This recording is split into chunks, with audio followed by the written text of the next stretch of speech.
Hey everyone, good to see you. Happy Hi, Wednesday. everybody. Hey Mark and hey Daryl. Hey, thanks for having me on. It's an honor and pleasure to be here. Great, Hey, Mary. great. Daryl. We've got a All right. really good show tonight. So, Yeah, we do. Absolutely. I agree. everybody in the chat, go invite your friends and tell them to hurry up and get in here because they're going to miss out if they don't. Yeah, get out there and share the link for it, guys, and make sure you hit that thumbs up button too. Don't make me angry. Oh, no, don't do that. She'll get her golf club after you.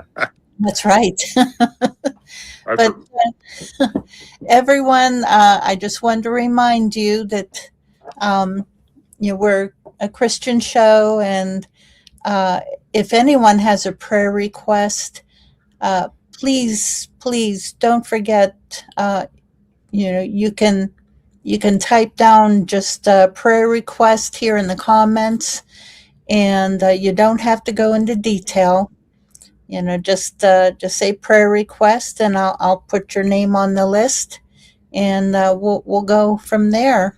And or else you can message me privately, no problem. Good to see there's some great people in here. Yep. All right. Um, I want to introduce Darrell Denton, and I see quite a few of you already know who he is, but we'll let him introduce himself. And hey, Darrell, go for sure, it. yeah. But before I get going here, I'll be a guest that asked for a prayer request. My dad has a biopsy coming up on Thursday to find out if he has cancer or not. And my dad and I are super close, and he's been in great shape. He's 85 years old, and you wouldn't know it, but I'd appreciate the prayers for that to be a positive outcome. So, Absolutely. Absolutely. Yep, we'll do. We'll sure, do. thank you very much. And everybody knows me in my area, mostly the southern area. I got the tag, the Tennessee Bigfoot man, back in the early 2000s when I practically lived with a family of forest people on the Cumberland River for nearly 5 years, and I was very close to them. But that's how I got the nickname. It got around that I was doing that, and it was pretty amazing thing that happened to me, and I really had a bad feeling toward these creatures, and but that was my first. How I got into this was Oh, oh no, what you're happened. freezing. Yeah, you're freezing up there. I'm sorry about that. It's Um, okay. Well, not your fault. I don't know what would be causing that. I normally don't have a problem with this, but Well, anyway, not. usually when that happens, it means we're going to get into something really good. Well, a lot of times people have said the government's trying to cover up what I'm about to say. I've heard that before, so I don't know what to believe. But anyway, we'll try it again. In 1992, I was deer hunting on my grandfather's farm. I'd hunted there all my life, but I'd never been that far in. Me and three of my buddies, Cody, Scott, and Jason, went up there every year to my grandfather's farm in rural Cannon County, Tennessee. It's about 98 miles from Nashville. And when I say rural, it's rural. It's gravel roads, dirt roads, and he lived way out in the middle of nowhere. And we'd go up there every year, opening week of black powder season. And we had got there on a Sunday and set up our camp. I had a nice camper I pulled behind my truck, and one of my buddies rode with me, and the other two followed us in their truck with our ATVs on. We all had ATVs on a trailer that they pulled, and we stayed an entire week. Well, actually 8 days. We stayed Sunday to the Monday week after the black powder season ended. It was a week long. We got there a day before to set up our camp and our tree stands or wherever we wanted to hunt. We already had stands built in the woods, but we also had carry stands. And my grandfather had lived there all of his life. not in that particular house, but about a mile from there, he was born in a cabin, and that's the area that he told me to go to if I wanted the trophy deer. And I'd never been that far in, and that's what I did. That particular Sunday, I was on his back porch, and he pointed and said, "You see that third hill with that crooked tree on it? Go there. That's the bottom of that hill is an old an old house there, the clearing where I was raised at until I was 9 or 10 years old, and you'll be able to see the tin roof and the chimney still standing. It's a clearing in the middle of the woods, and there's a deep creek there, and it's 10 or 12 foot wide with an old grist mill in it. What's left of it hadn't been operating in a number of years, but that's how you'll know you're in the right spot. And I headed over those hills, and they were steep. They were 45-degree angle type hills, and took me about an hour to get there from his backyard there. And I put my stand up, and I crossed the stream in an area and hung what was called a drag rag up on a limb. There was a maple tree across the creek, and a drag rag is what we put on our boot, and we put scent on it when we go in. It keeps the human scent away where deer doesn't smell you. And you hang that in a tree across from where you're hunting. And that's what I did. I jumped up and grabbed the limb on a maple tree, and it was about 8 foot off the ground, and I tied that to it and crossed back across the creek there. There was a game trail on top of that creek with lots of deer signs and rubs and scrapes over there on that side, so I could tell I was in a good area. I went on back across the creek, and I'd already got my stand in the tree I'd found there overlooking the creek, and I'd cut some limbs off at the top and had my safety strap hung up there, and I was ready to hunt the next morning. Headed on back to my grandfather's house, and the next morning my grandfather came down and banged on the side of the camper and said, "Get up, boy." And my granddad always called me boy. He never called me anything but that. And he and I were very close, and I practically lived with him every summer when I was out of school. And I lived there till I was in first grade, and my parents moved to the other side of Nashville. But I got headed that way. I go through a fence behind his backyard, and I shut the gate. And it's a large field there, about 200 yards wide, with sage grass in it that time of year.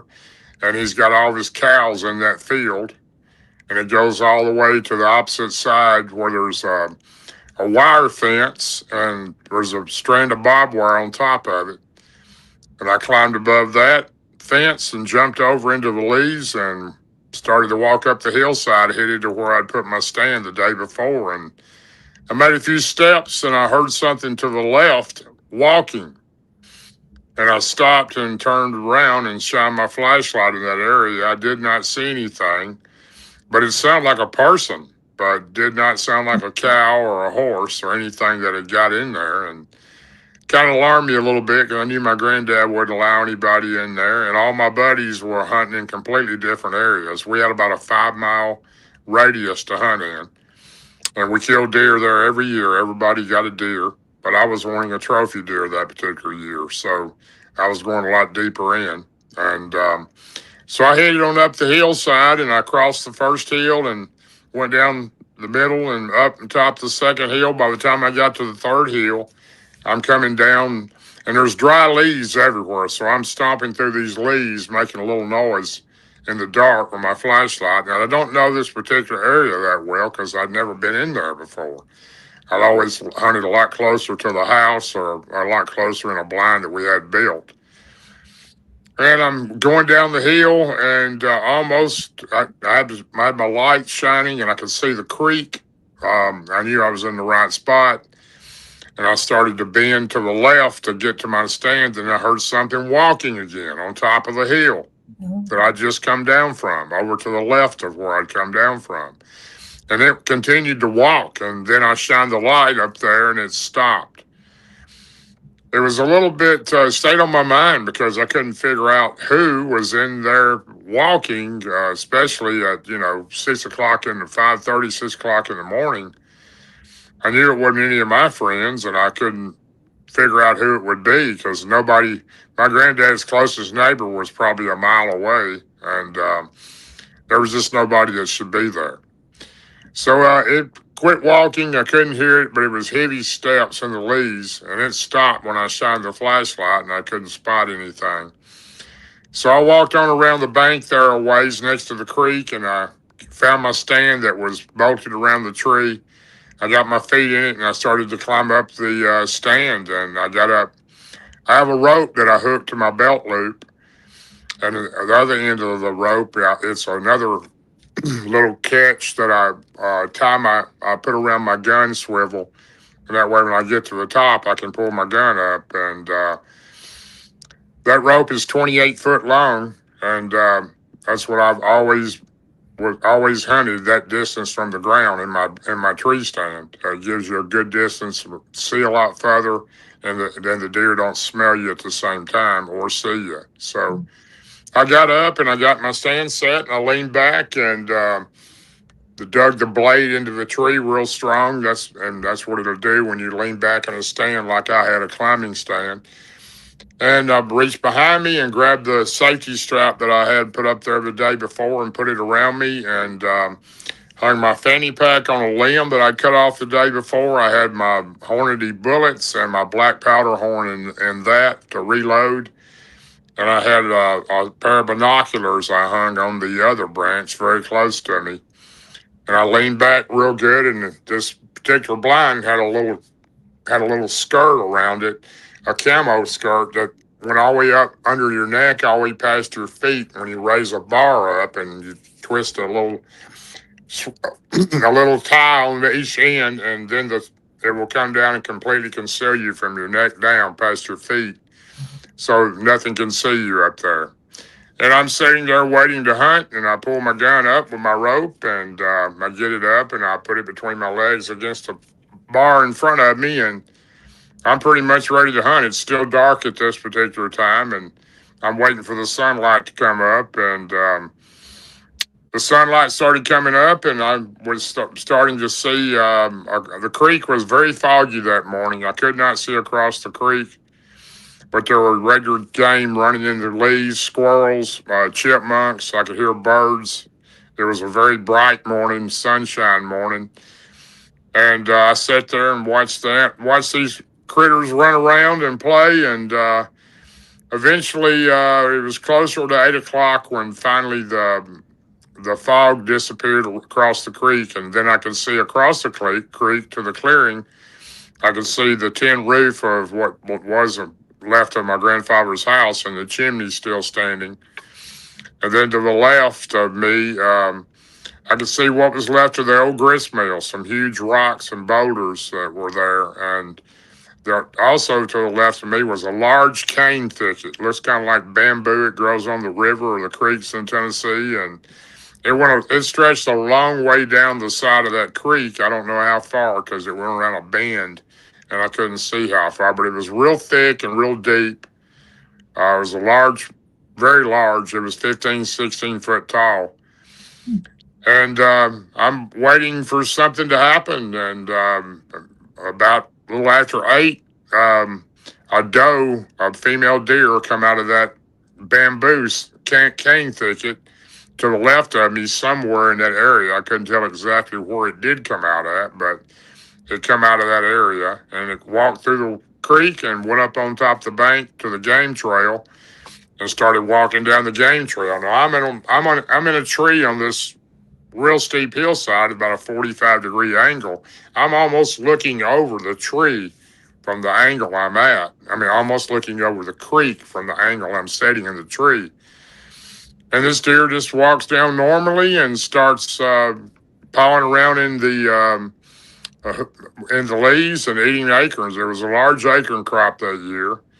And just maybe a few minutes later, I noticed 2 other deer. They come from the same area. They went through the creek, walked up on the bank, and followed this deer. Probably yearling deer from this deer's previous year, and they were all just acting normal, eating acorns, taking their hoofs and brushing the leaves back to find acorns, and just normal activity for deer. And I sat and watched them for a good while, and was feeling pretty confident about that, because normally that's a very good sign. Where you've got doe, you've got a buck, which is, of course, the male deer. And I watched them for a good while, and then out of nowhere, the big doe was just completely froze, was not moving, and was staring to the left, right at this cane thicket. I mean, just like she wasn't moving at all, just staring at something in there. I noticed the other two deer were doing the same thing. They were not moving at all, just frozen, staring in that area. And I noticed the doe's ears moving a little bit, twitching like she was trying to get something's attention. And then she raised her right front hoof and up and pawed the ground about 3 times with it, like she was trying to get something to move. And I thought, well, here's a big buck over here in this cane thicket. This is pretty exciting. She's seen it, and it's trying to come out and cross the creek. And I'm just patiently waiting to see what happens next. And she's still staring in there like frozen. And then all of a sudden she raises her head and she blows real loud. It sounds like somebody's sneezing, except it's a lot louder, especially in a hollow like we were in. It kind of echoed. It was so loud. And then she's froze, staring over there again. All 3 of these deer aren't moving. And this went on for probably a good minute.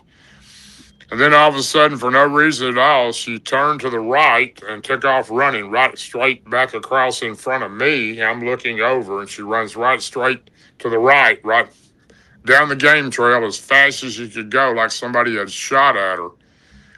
And she's running hard, and these other 2 deer are following her. And I hear her blow again as she's running. And I watched them till they run off into the hardwoods to out of my sight. And well, I'm thinking, well, this must be a big buck deer to spook a doe like that. And I'm watching over toward the cane thicket and waiting for something to happen, waiting for this deer to come out. And I remember reaching down and pulling the hammer back on my gun, and it made a click, and thinking this, because with a 50 caliber black powder rifle, you've got to make a good shot because you've only got one.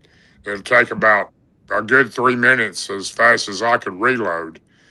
And I see nothing. I just keep looking over there thinking, well, there's got to be a buck deer in there somewhere. And then out of nowhere, the cane in the very back started moving. About 10 or 12 stalks was swaying back and forth. And then it was swaying back and forth to the middle, and then it got to the edge where the deer is somewhere around the area the deer had stepped out, and it stopped swaying. Now, this cane's pretty thick. It's hard for a human to walk through it because it's so tightly joined together. And then all of a sudden, it started popping and breaking, and I thought, well, this is a massive buck deer. This is probably the biggest buck deer I've ever seen, the way it was moving this cane. And then all of a sudden, this thing steps out. And I was looking, I was like, what is this? I'd never seen anything like that in my life. And it steps out of the cane thicket, one step. It just stands there for just probably 10 or 15 seconds. Then it takes one step and leaps across the creek. Creek was 10, 12 foot wide, roughly. Lands on top of the game trail on the other side of the creek bank, and just slowly walks like it was not in a hurry. It wasn't nervous. It was no hurry. And it walks slowly, and I'm in my tree stand, almost overlooking this creek, and it walks right to a spot on that game trail, turns and looks right at me. It knew exactly where I was at. It knew exactly when I came in. Then I realized then, this is what I heard that morning. And at this point, this thing was growling at me. It was so mad. I've never seen anything look that mad and that evil. and one side of its mouth was either deformed or had some type of accident happen to it, because the right side of its mouth was kind of torn or twisted, and it kind of went up the side of its face differently than the rest of its mouth. And it was growling at me, and it was showing me, it would stop and show me its teeth. And it would grit them at me, just showing me its teeth, and then it would growl some more. And I'm at this point thinking, oh man, what do I do here? I was literally, I don't scare easy. I've seen big cats in the woods, bear. I had bear climb a tree before with me. I've had just about any kind of animal you could think of that was natural to the wild area. But this thing was, I was pretty scared, and probably the scariest I've ever been, because I thought this thing was coming across the creek and it was going to pull me out of this tree. And then it started looking at me like it was going to come across the creek. It was like it was going to take a step. It was the most angry looking face I've ever seen, and the ugliest looking creature I've ever seen. And then it walks about maybe 5 yards to that limb where I had my drag rag hanging in it. And that was about 8. I'm 6'5". I can reach about 8'2". That's about where that limb was at when I pulled it down. And its head was about even with that. And it just pulls it down, smells of it, grabs the hold of the limb, rips the whole limb out of the tree. And this is not a massive limb. It was probably 2 or 3 inches that went into the major part of the tree. But it was still pretty powerful to just tear that limb out like that. It got my attention. It threw it on the ground with my drag rag. It turns and walks right back to where it was standing when it was staring at me. This thing's not nervous or worried about anything. It's mad.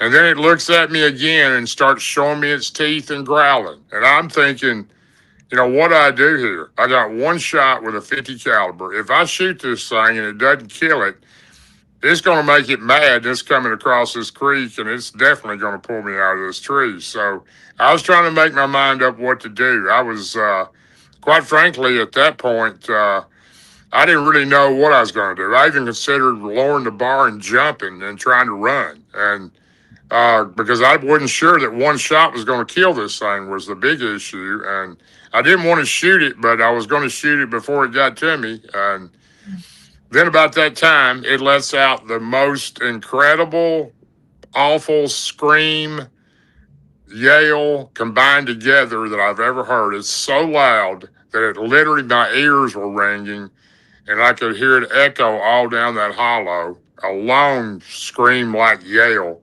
that went on a long time.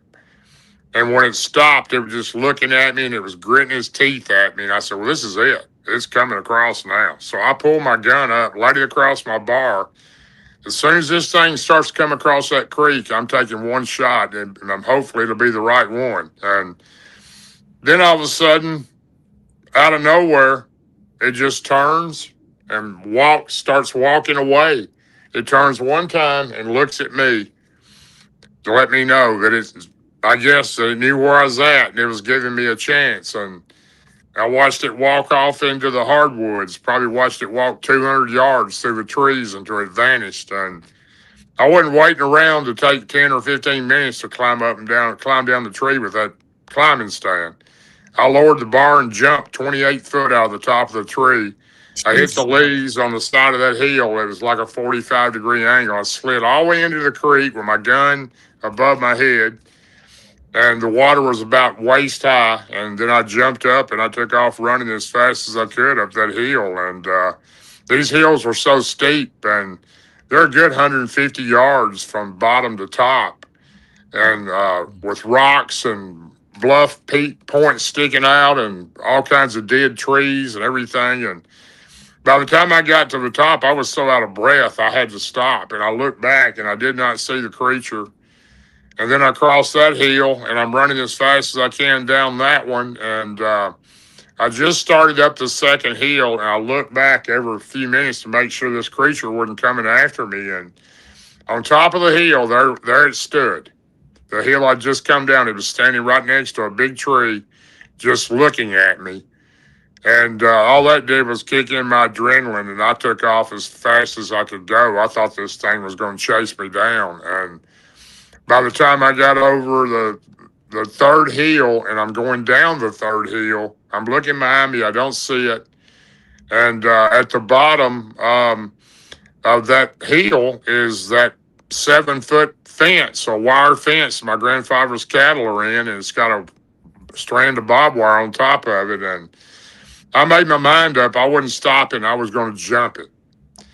And I'm running as fast as I can down this hill. And I cleared the fence, but I tore my pants from my boot all the way past my knee and cut a huge gash in my leg. And I just hit the ground and kept going, and ran across that sage field, looking behind me every few steps to make sure it wasn't coming, and got to the gate and opened the gate and reached through and put the latch on it where my grandfather's cows wouldn't get out, and headed back up through his yard there onto his old wooden country porch house there, and went through the door, the screen door, and reached through when I got inside and put the latch on it and slammed the door and locked it and looked out the glass and didn't see the creature. And I was in my grandfather's kitchen at that point, and I went to the right into the living area, out of the kitchen into the living area. My grandfather was on the left sitting in his rocking chair, and I went over into the corner of the room, and there was a big pot-bellied stove between the corner and the middle of the room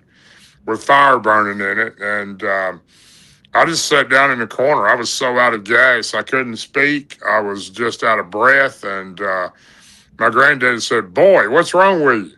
And I couldn't say anything. He said, "Boy, what's wrong with you?" And I said, I just couldn't talk. And I got up, and after I caught my breath a little bit, and went in the kitchen and got some water and come and sat back down on the couch there. And he said, "What's wrong with you, boy? You look like you seen a ghost." And I said, "No, but I seen a monster in the woods." And he said, "A monster? There ain't no monsters around here."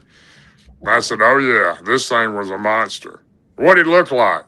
And I told him, and I said, "It was about 8 foot tall, about 800 pounds or more. It was mean, it was ugly, and it was growling and showing me its teeth. And it screamed at me, and it was just the worst looking thing I've ever seen." He goes, "Oh, you seen a wood booger?"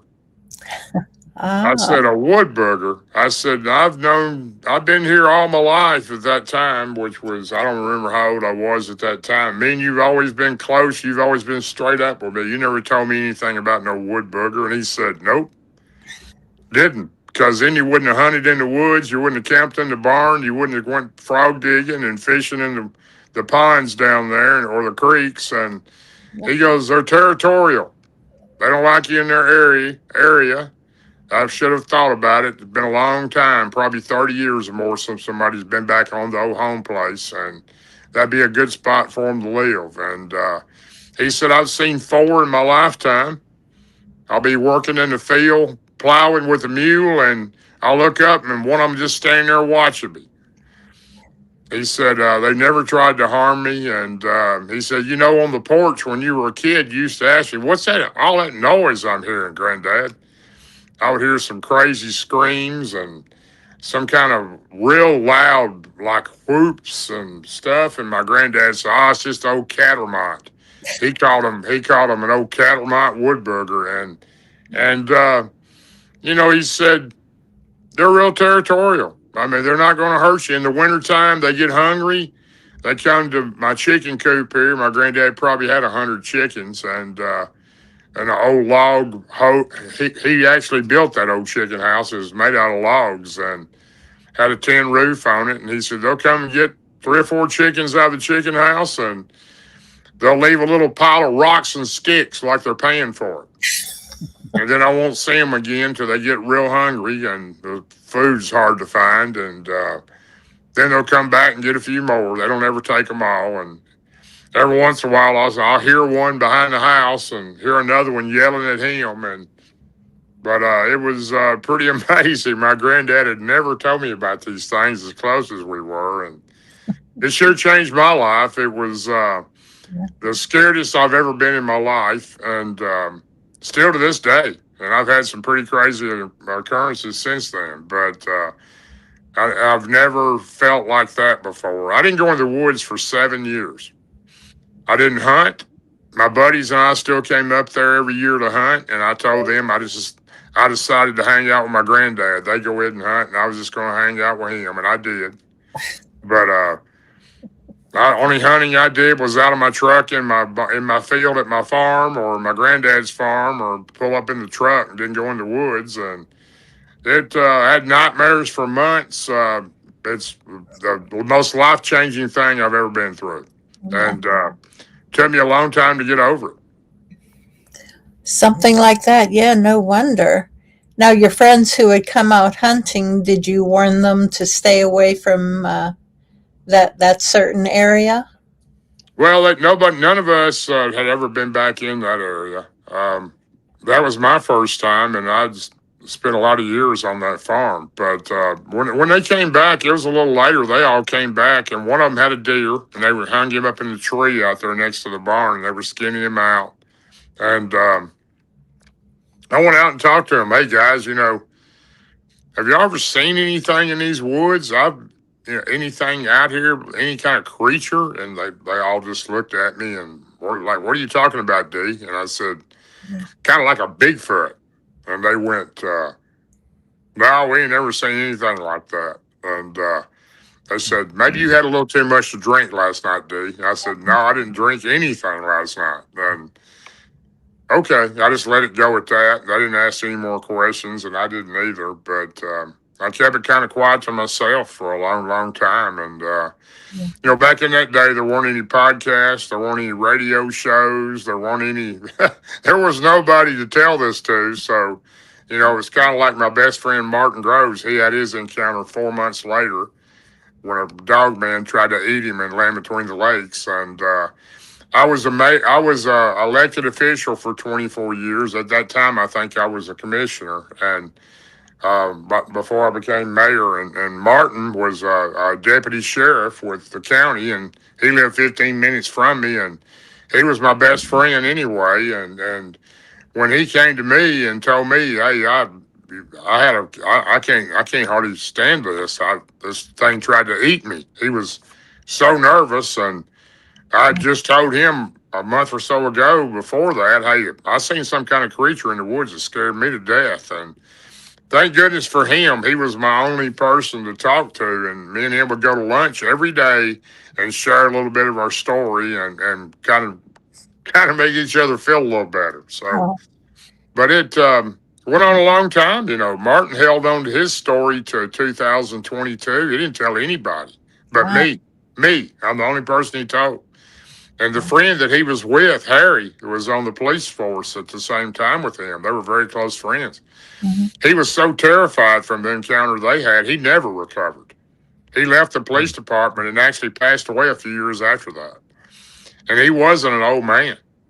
It was traumatizing for me. I mean, you tell somebody you see a Bigfoot in the woods and you're an elected official, they're going to think you're really crazy. So, it was really nobody to talk to. I went to the library to try to find out what these creatures were. That's the only place I could really look up anything. And I finally found a book at the second or third library I went to.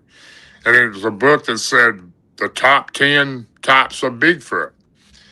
And what I know now from all the experiences I've had, there may be 25 different types. I don't know, but I know I've seen 4 or 5 different types. But the number 2, the weird thing in that book, the number 2 one in there said Tennessee woodbooger.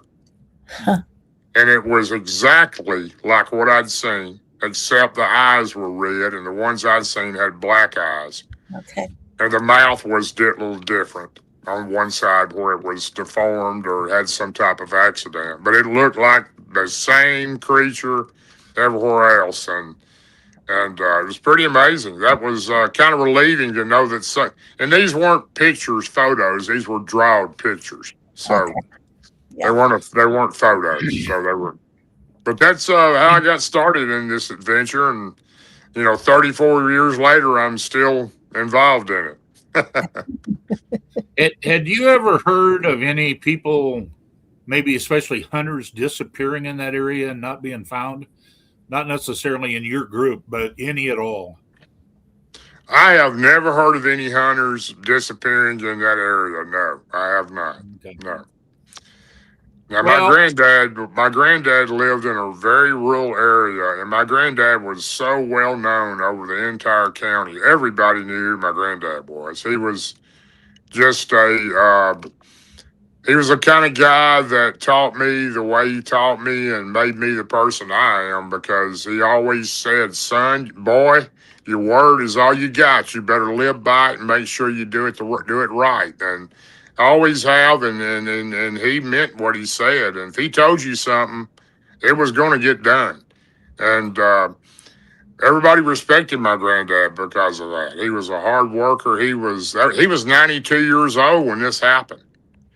And he was 98 when he passed, and he was cutting 6, 7 ricks of wood, raising a tobacco patch and a garden at that age. So, Wow. Yeah, I mean, he was amazing. The reason I ask that is, and it's just my brain works different. But you had mentioned as you were watching the creature, and right when you decided to cock the hammer on your gun, I can't remember now exactly what you said it did, but I think that's when you said it turned and kind of walked away, and it made me wonder if it had had an encounter with someone with a gun before, and it knew that it could get hurt, i.e. maybe that rip on its face was where somebody tried to shoot it in the head. But then, of course, my thought is the response to that is it's going to kill whoever tried to do that.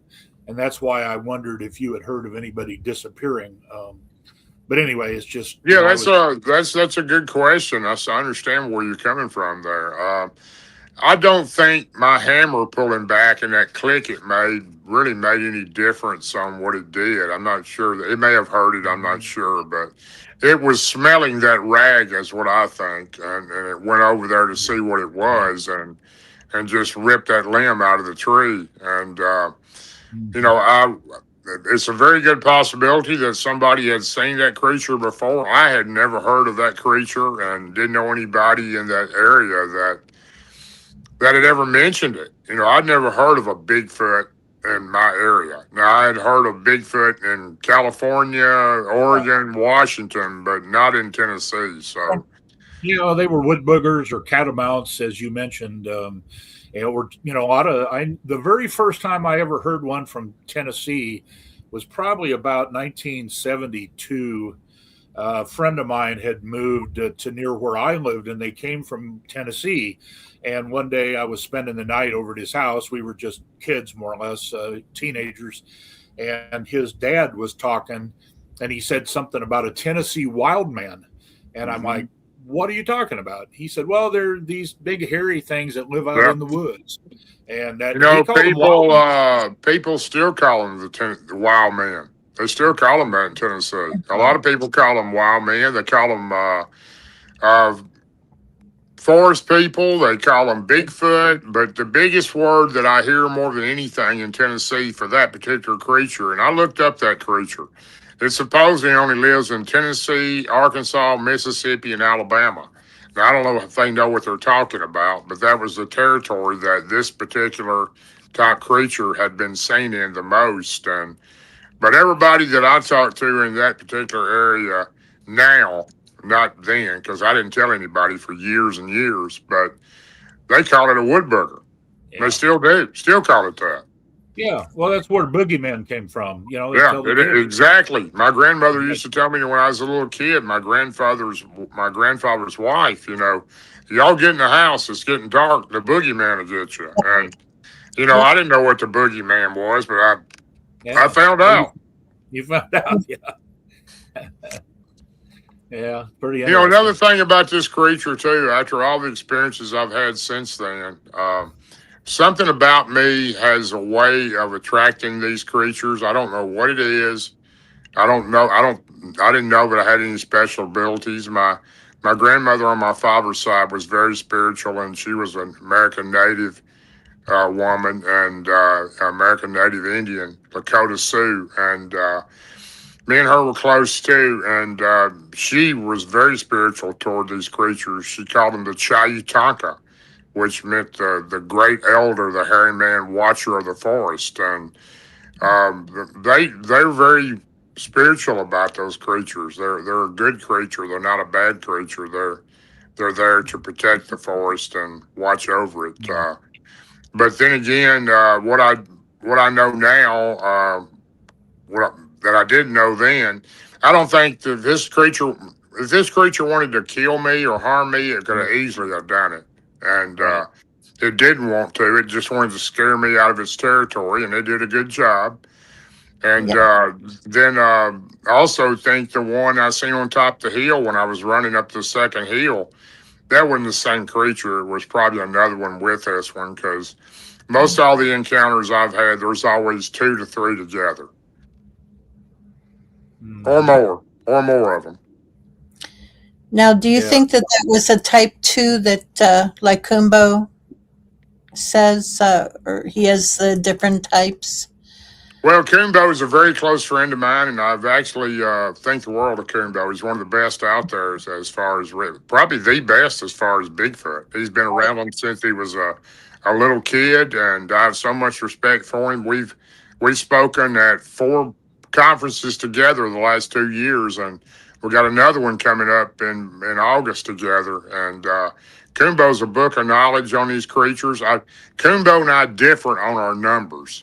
His number 2 and my number 2 is different than what he has. And I don't know if mine's correct. His may be correct. I'm just going by what the book said at that particular time. So I've seen what I believe to be 4 or 5 different types of these creatures since that time, and that being the first one. So some of them don't hardly have a neck. Some of them are heads different. I've seen the ones, what changed my whole life from being scared to go in the woods was my second encounter. If it hadn't been for that, I would never be where I'm at today, because I realized that all these creatures aren't the same.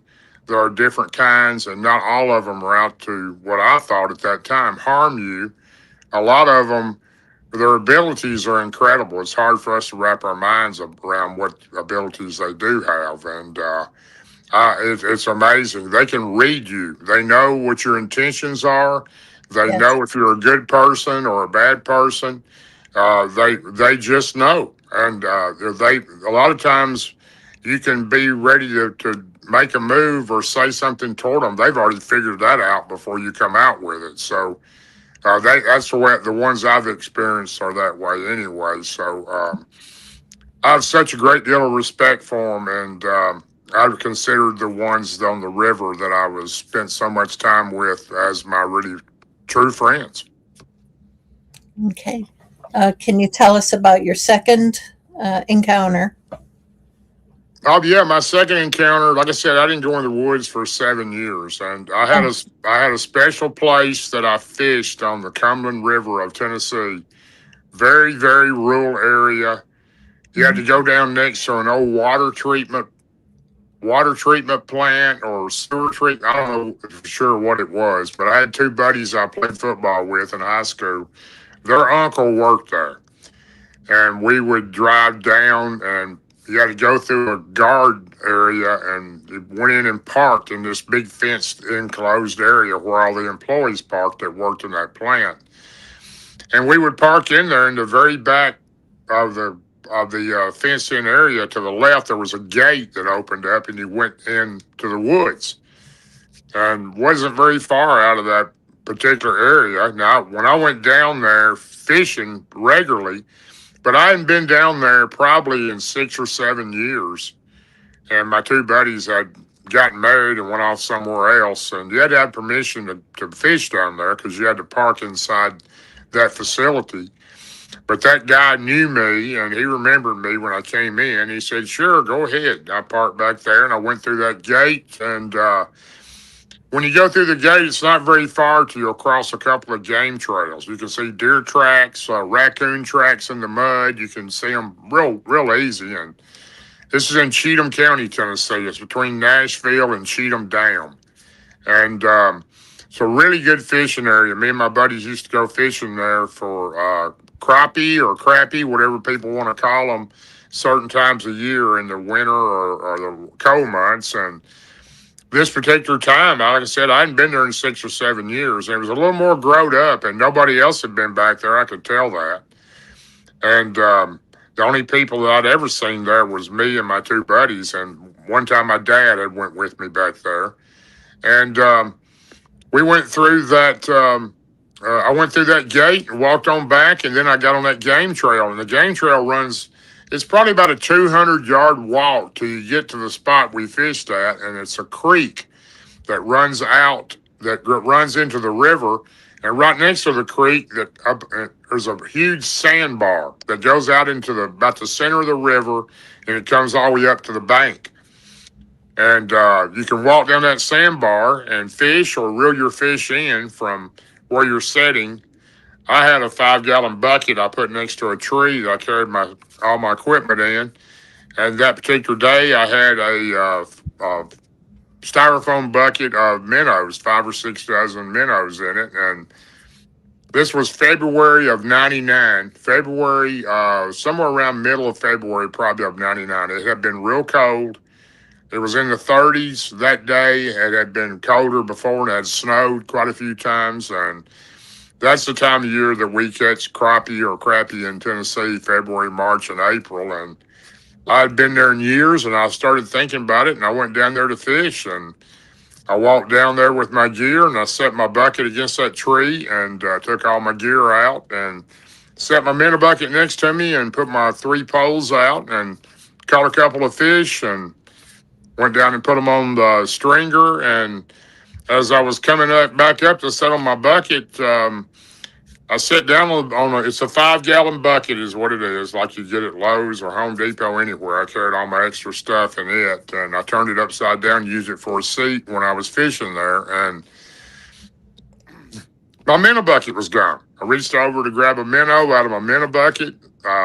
Couldn't figure out what had happened to my minnow bucket. It was so strange. I was looking around and thinking, is there somebody in here? Some person has took my minnow bucket? And because it wasn't a windy day, it was cold, but it was sunny, and I never figured out what happened. So I got all my equipment and left. I had no way to fish without my minnows. And next week, I come back with another minnow bucket, and same type scenario, except this time the water was up. It had been raining, and it was very cool.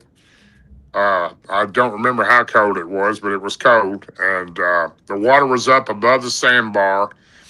I had to fish over the tree roots hanging out of the bank, which sometimes you get hung up on those. And I sat down and rigged up my fishing poles and caught a fish and went down and put one on the stringer and put it back in the water, came back up and turned around. My minnow bucket is gone again. So I'm kind of stumped here thinking, what is going on here? Because, I've never had anything happen. I've never even seen a person down there besides whoever I brought. It's so remote back in there. Nobody would know how to get in there, and it's so far down the river, there's nobody even lives in that area. So, I've looked everywhere. I've walked over, I'm thinking, well, it's windy, maybe it blew in the river because the styrofoam minnow bucket doesn't sink. And I looked everywhere. I yelled out a couple of times, hey, for somebody in here, you need to quit taking my minnow bucket.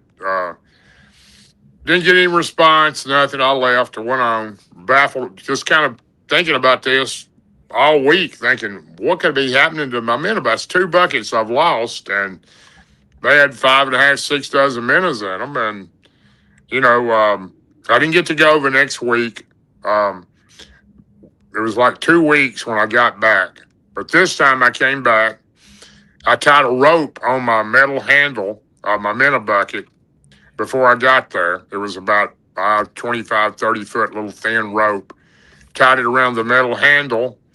And when I got there, I tied it around the tree I was sitting on tight, if somebody or something was getting my bucket, I was going to catch them before it got too far with it. And I had brought my 410 shotgun with me. It was leaning against a tree because I thought if I got somebody stealing my minute bucket, they may not be the nicest people around. So I You'd have been brought a better little. with your 50 caliber black powder. I probably would have been, but I, didn't really. I just grabbed Yeah, that for real quick and hit I it that know. way. And You didn't know what it was. I know. anyway, I got there and I set up and I started fishing. I caught water was back down. I could walk out on the sandbar and I reeled in 2 or 3 fish and I'd put them on the stringer and I was coming back up the bank and I looked when I started to set down and the rope is completely stretched from around the tree over into this large patch of kudzu. It looks like vines, just thousands of vines. Yeah. And it grows all over the river in Tennessee Yep. and all up next to this bank. It was just covered in there. And the game trail went through that, but you had to get down real low and to crawl up in there to get it. And I looked at the rope was stretched and I could see my bucket inside that on that game trail. So I got down low, almost on my knees, and got up in there. And up to the left lays a minnow bucket. Over to the right, not far from my bucket that I just brought, lays another minnow bucket. And I thought, well, there's my 2 minnow buckets. I grabbed both of them and threw them out there next to my seat and started to grab the other minnow bucket, looking around because thinking this thing is stretched. The top is off of it. All the water has been spilt out except just a little bit. And there's only 1 minnow. And around the bottom of this styrofoam bucket, there's a footprint. It doesn't look like a large person. It looked like a teenager. There was a small footprint right next to it, really wet and damp where that water was spilled. Game trail was wet anyway and damp where it didn't dry very well being in that moist area. And I thought, what is this? And I grabbed my bucket, pulled it over and set it next to my 5-gallon bucket. And I sat down and I thought, who is out here in 28-degree weather barefooted on the Cumberland River in Tennessee? And I just couldn't put it together. What kind of kid is living out in these woods and stealing my minnow bucket? And I got the shotgun on the right side of the tree, and I just pulled it over right up next to me. And I stood up and I said, I don't know who you are, but you got about 10 minutes to come out and tell me who you are. I'm going to start firing this shotgun. And I got no response. Walked a little closer, said the same thing a couple of times, got no response. Looked behind me, all around me, didn't see nothing, only seen that one footprint. And I went back and sat on my bucket. My poles are still out. I don't even care about fishing at this point. I want to figure out who has took my bucket. And I'm just sitting there for probably a little over an hour and a half, and my bucket is right next to me, and I'm just acting like I'm fishing, but I'm really looking out of my left eye, my peripheral vision, to try to see who's in these bushes over here, these kudzu, taking my bucket. And all of a sudden, I see this little creature, and it's leaning over, and it's looking right at me. It shocked me so bad when I seen that thing. It seen me, look at it, and it went back in. And I went, oh no, I can't deal with another one of these things. I don't want to be around these creatures again. That's what I really said. I remember saying it. I said, I don't want to be around you. I'm leaving. And I got up, got my shotgun, started heading that way, and something in me said, don't do it. Don't let it run you off. And I went back, set my stuff down, and just turned and faced that area with my shotgun laying across my lap. And I sat there and sat there and sat there. I don't know how long I sat there. It wasn't dark yet, but it was a long time. And finally, I seen it again. It was looking at me, just looking at me, and then it would go back in. Then I would hear it scamper. Then I would hear it scamper off in that kudzu. I hear it running in through there. And of really didn't know what to do. But I got up and got my gear, and it was getting close to dark, and headed on back to my truck and went through the gate and put all my stuff in and thought about it all the way home. Thought about it all that week, and it wouldn't stay off my mind. I just couldn't quit thinking about it. And so I went back the next week and didn't even carry my fishing poles. Carried my shotgun and my bucket, and that was it. And I sat down on the bucket and had the shotgun leaning up against the tree next to me, and just sat there, and here it come. I wasn't there maybe 15 or 20 minutes. It heard me. It was looking at me. And this time it stayed a little longer. It just looked a little bit longer at me. And I started trying to talk to this thing. And I said, look, I'm not here to hurt you. Y'all don't harm me, because I know there's more than one of you, because there's not a little one without a big one. I was just talking away, and it was lean out and look at me.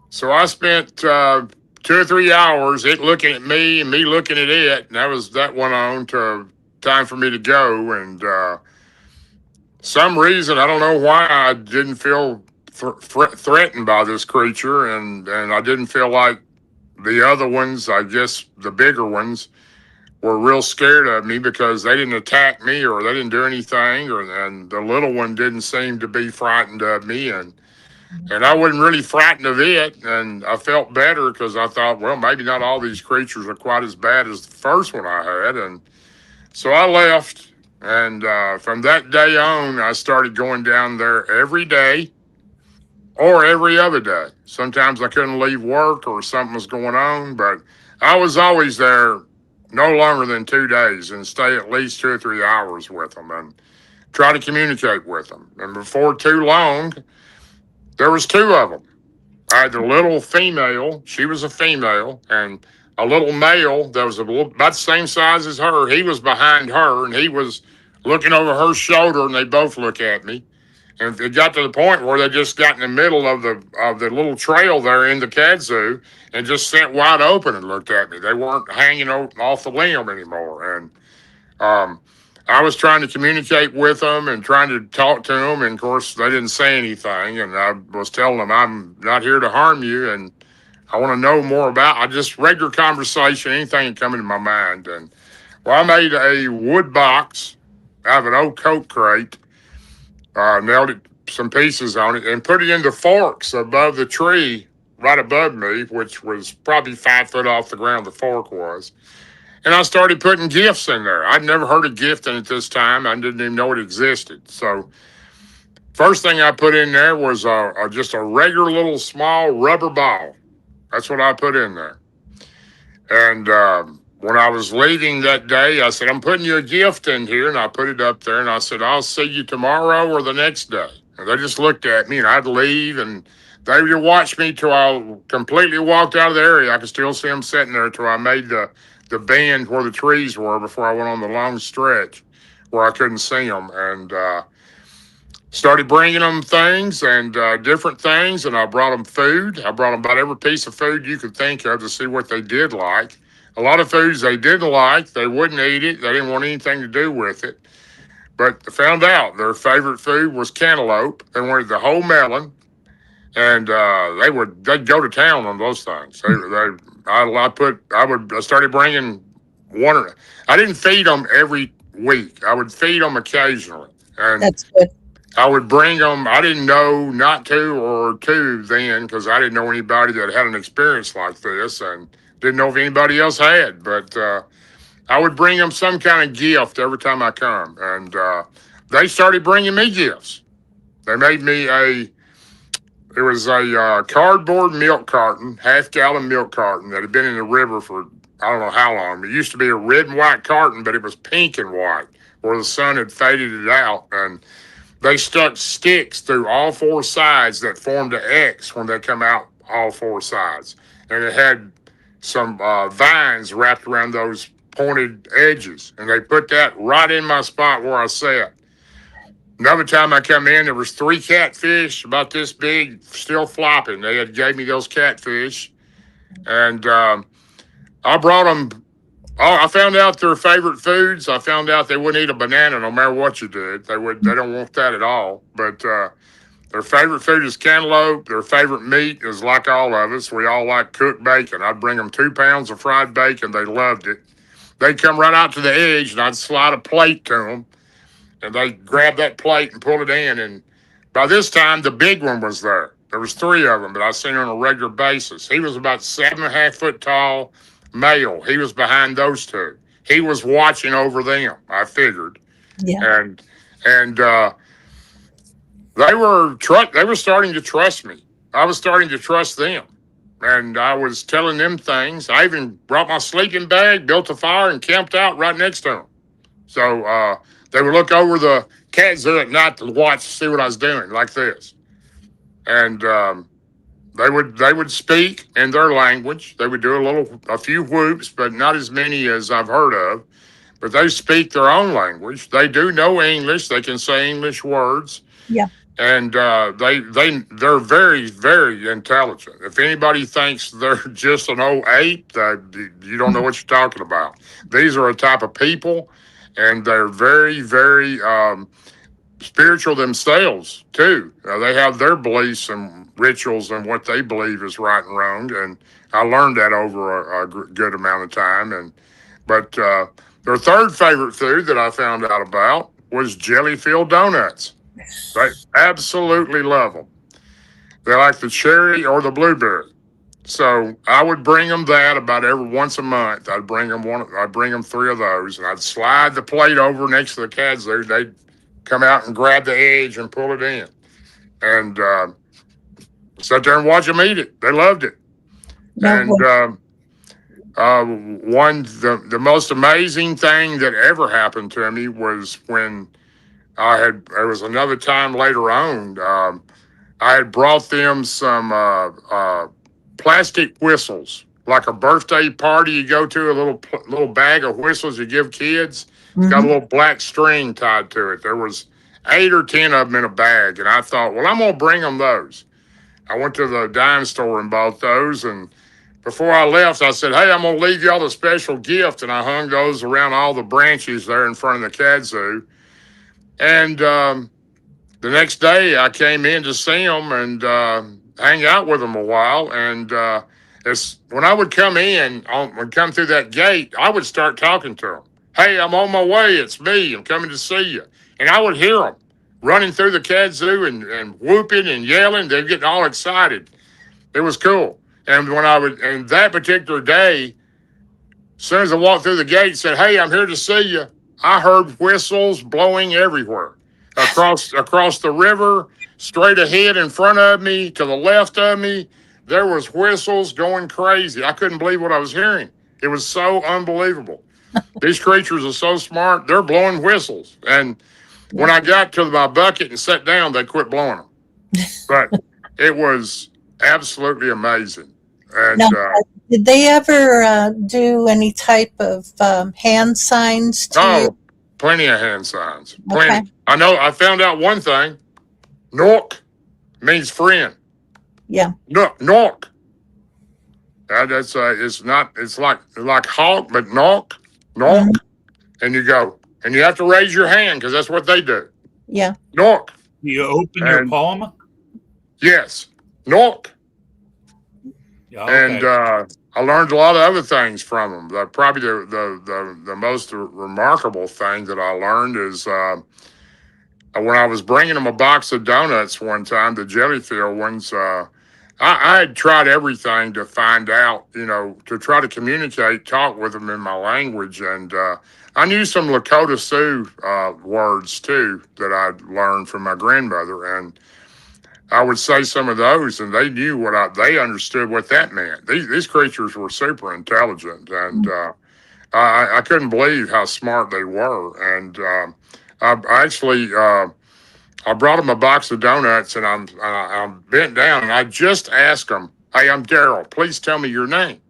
"I'm Darrell. Please tell me your name." I'd done this for weeks, months. I'd always ask them, "Tell me your name," and I would get a little gibberish occasionally, but nothing that I understood. And then I could hear some other ones in the kudzu over there that I couldn't see. And I could hear them making some noises when I said that, some type of their own language. I don't know if that was one of them telling them not to tell me or what it was, but I could hear it. And it was a bigger one, sound like a big male. But I never got to see him really good, just pieces of him through the kudzu. The three that I mentioned is the ones I spent all that time with. And they really became my friends. I trusted them. And that one morning I said, I'm Darrell. I wish you would tell me where you come from. Do you know are you from here? And they just looked at me. I said, are you from another place, another galaxy? I pointed up, another place, another galaxy. And the female went. First time I ever got that. Huh. I looked behind her and the big male was. I said, my name is Darrell. Here's your donut. And I put it on a plate, slid it over there, and I hear Leatha. And I said, what? Was that you? Your name is Leatha. Then I hear Tobias. Huh. The middle one never said a word. The little one, the same size as the female, but the back one in the back, Tobias. Huh. That's the only two words I ever got out of them. And I asked them repeatedly to tell me more, and they would not do it. But they did tell me they were from another galaxy. I don't know why they would lie about it, but both of them said they were. And I drew stuff in the dirt in front of them there in the summertime. We tried to communicate every way possible. They made me stick structures. I know that the Y stick is a friend gesture, telling that it's their clan friend. This particular group had X's all over the woods. That's the marker for the name of their tribe or clan. There's a lot of stuff that I learned from them. I couldn't believe that they could actually speak English words. Now, they've been saying stuff. When I would leave, I'd say, bye, I'll see y'all later. And I would hear all of them. I hear a bunch of them, bye, bye, bye. You know, they were mocking me, but I mean, I didn't know that they could. I believe they could speak the whole English language if they really wanted to. But I don't know. I was shocked to death when they said 2 words. I still can't believe today that they said them, but they did. And Gary asks, have you ever heard them speak the click language? I guess where their words would have like a click in it or a sentence.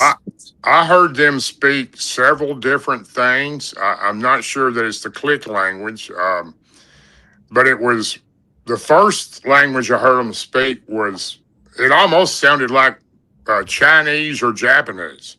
Yeah. And then the second one, and then the second one I heard them right after that when it was just like a bunch of gibberish. I mean, like one was louder than the other one, and some of that gibberish was coming out of the other kudzu or some other ones in there that I couldn't see. Did that sound kind of like chimpanzees? No, we've heard them up in Pennsylvania that sounded almost like chimpanzees in a zoo, just doing that sound, whatever you call it, the chimpanzees make. Kind of weird. They may have done that, but I never heard them do that. So I did everything I could to get them to communicate with me. It was very important to me, and they knew that I was trustworthy, and they knew that I meant well for them.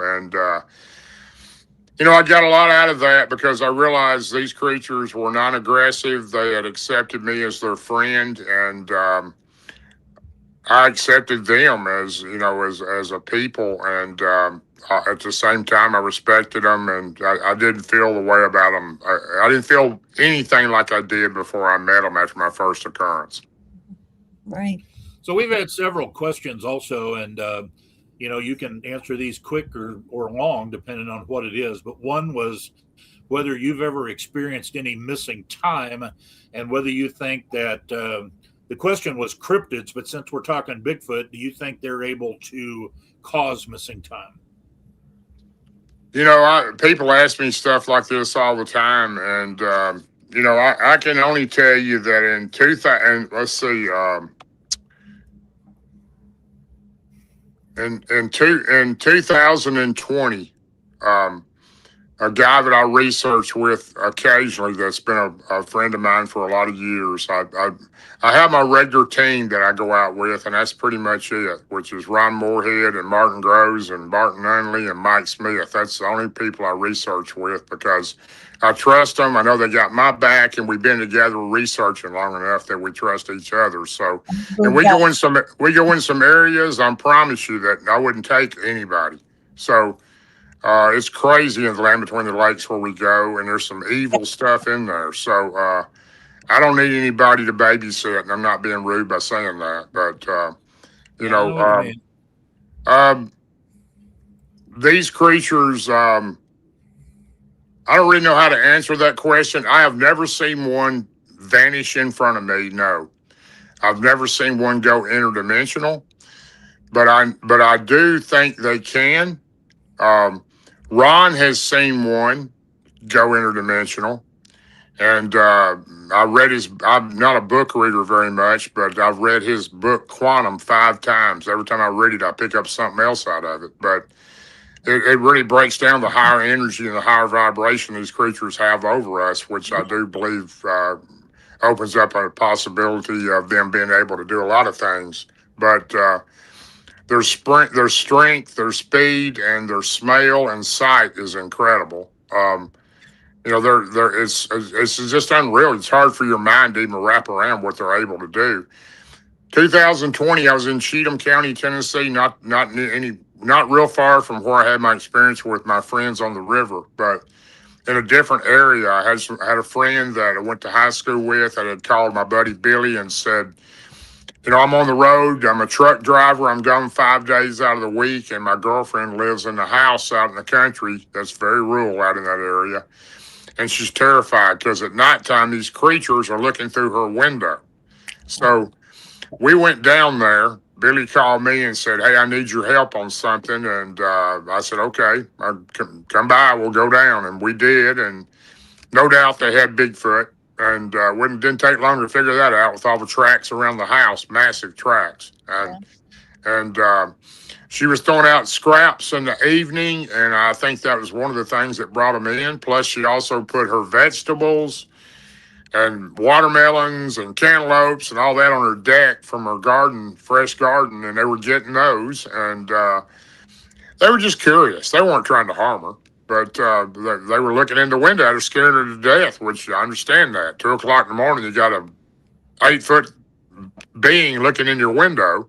So, you know, we went down there and did a lot of stuff. We finally got her in a comfortable position with game cameras and bright lights all around her house, and she had no more problems. But I will say that particular place was, I am missing time. Yes, one time. I don't know what happened or if anything happened. It may not have.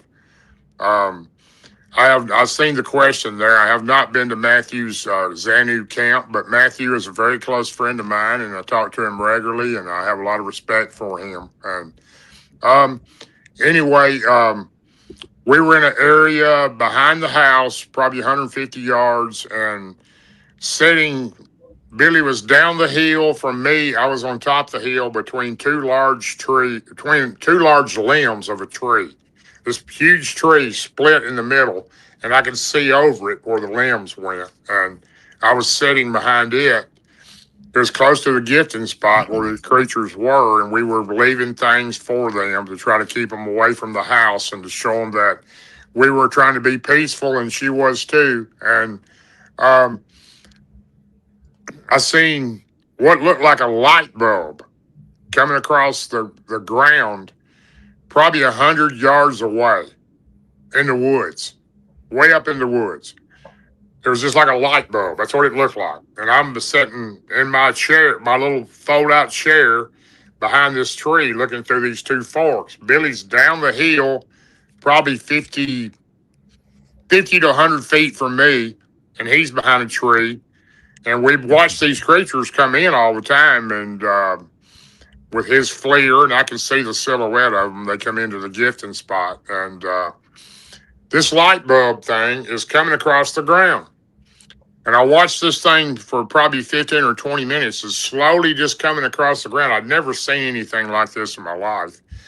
And it's coming right toward me. And then it goes through a ravine. And I'm thinking, well, maybe it's gone. Then it comes up out of the ravine to the other side. And this thing is coming right toward me. It's like a light bulb. It's that bright and it's shining and it's on the ground coming toward me. I'd never seen anything like this. It's almost to me behind this. I'm behind the tree. It's within 5 foot from me. I reached up, pulled out my 45, and aimed it, thinking, I don't know what this is. I'm going to shoot it if it's something I don't. By that time, Billy hit the bright light, a huge 10,000 candle power light. It lit the whole woods up. This thing went from a light bulb into opossum. It looked at me, it hissed at me, it opened its mouth, and it turned around and went back the same way it came in the possum form. And I watched it in the dark as I lost the silhouette of it disappear. About 20 minutes later, I'm kind of flipped out. I'm telling him, what was that all about? And he's moved up next to me by this time. And we never had anything like that to happen there. And 20, 30 minutes later, we see these two huge orbs come down from somewhere in the sky and come through the trees right in front of us. They're about the size of a beach ball. Both of them are. They're probably 50, 60 feet from us on a little rise, and they're sitting there hovering about a foot off the ground. I can see pulsating inside of them. It's like little lines, like lightning bolts going on inside of them. There's two of them, the same size. They're red, orange, and pink, both of them, and they're pulsating. And I kept watching them, and I was telling him, what is that? And we really didn't know what to do. About that time, the lady back at the house calls Billy on his phone. Billy has his cell phone in his pocket. He answers, he gets the intercom, where we could hear her speak. She said, get back to the house. These creatures are here on my porch. They're looking in my window, and they're taking my food. So we jump up, take off running back toward the house, which on a trail there, probably 150 yards. And I get hit by something. It was the second time I'd been infrasounded or zapped or whatever you call it. I don't know what you call it, but I personally think it's a type of radiation. But it completely just about knocked me out. I was groggy. My legs would hardly move. I remember having a headache. I felt terrible, and I could not concentrate correctly. Well, I pull myself back together, and Billy pulls himself back together. I get back to the house. The creatures are gone. I go and open up the door of my truck, and I lay down in my seat. He did the same thing in his seat. I had met him down there. He was in his truck. It was parked in front of me. And I do not remember what happened for 2 or 3 hours after that. I woke up. My watch was dead. My cell phone was dead. My car would not start, but the alarm was going off. I don't understand that. The alarm was wide open, but the car wouldn't start, and I had no electricity in my car to make it turn over. So I don't know if that's missing time or I was just at the point where I was kind of knocked out because of whatever this zapping or infrasound had done to me. I've been done that way 3 times. Mm-hmm. Twice by Bigfoot, once by a dog man in the Land Between the Lakes with Martin Groves. And all 3 of those were different. None of them were alike. And but I don't know of any missing time, but my watch had stopped at 12:20. And I had no problem with my watch. And it was later on that morning that everything was working fine again. My cell phone came back on. My car would start without being jumped. Made no sense whatsoever. Was your body vibrating when you got zapped, is the question. I do not remember my body vibrating. I remember my legs being numb like they went to sleep, like when you're sitting in a certain position, your legs are asleep. I remember my stomach feeling really sick at my stomach, and my head was just like throbbing headache. I don't ever have headaches, Yeah. and it was like I was it was kind of like I was a little bit out of it, but not completely out of it. I knew what to do, but I wasn't sure how to do it. So it's kind of weird, but it was strange. But nothing happened to us. I'm either fell asleep for a couple hours in my car or maybe my truck. Billy didn't get nearly as bad as I did, but I got, apparently me being the last one out, they whatever it was got me, but weren't it did him. And but that's all I know about that particular incident. I was fine. I wasn't sick for 2 or 3 days or nothing. I was fine that evening, the next day. So anyway. Yeah, Michigan So Sandman. if I could jump in, Darrell, have they visited you in your dreams or healed you in any way?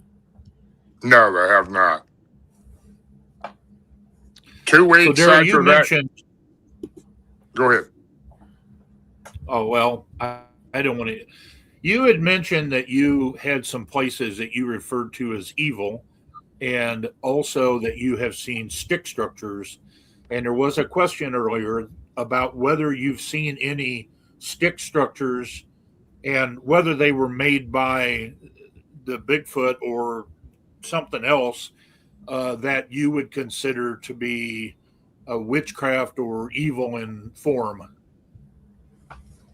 Not that I know of. The stick structures that I mainly spoke of were the stick structures that the ones on the river made for me on a regular basis. They made a lot of different stick structure type things, even on the ground and even standing up. And none of those never seemed to be anything but friendship to me. There was never any aggression from those creatures or any type of evil from them toward me. And I even brought a friend in there and, scared him to death. He would never go back.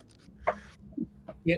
At some point, can you, and I know Mary just put up another question, but at some point, can you expand on what you meant when you said you go into areas that are evil? Because you said that, I believe, earlier. And yeah, there's areas, and my watch was just a regular watch. It wasn't a digital. It's just like the watch I have on now, except this was not the same watch, but it was not a digital. But we go in some areas that there's some really weird. I'll put it this way: when the lights go out in the land between the lakes, Martin Groves and I. Barton Underly's been going there for years. He's very knowledgeable. Barton is probably the most knowledgeable person I've ever known with Land Between the Lakes. And he's done reports and interviews after interview after interview from people that have been attacked, people that have been scared to death, people's family members that are missing. He's made it his entire life to do that. And I've spent a ton of hours with him in there doing that and going with him. And we've been best friends 46 years. So, we've spent a lot of nights in the land between the lakes, and we've had some really weird, strange, scary things happen there. And, the Small Town Monsters documentary, the last one that was done on us was about the dog man that was the biggest, hugest thing I ever seen, with a head half the size of a windshield that we seen close to the area where he was attacked in 1993. And, that thing could have killed us, but it didn't. And that was a strange thing there.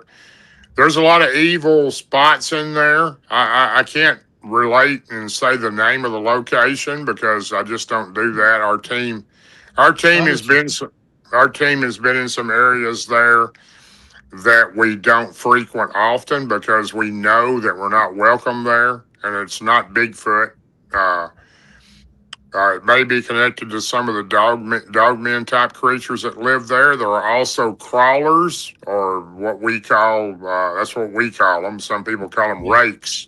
They're there. And there's a whole lot of other creatures there that I've never heard of or couldn't tell you what it was. One of them was the size of a grizzly bear, but had a head like an anteater.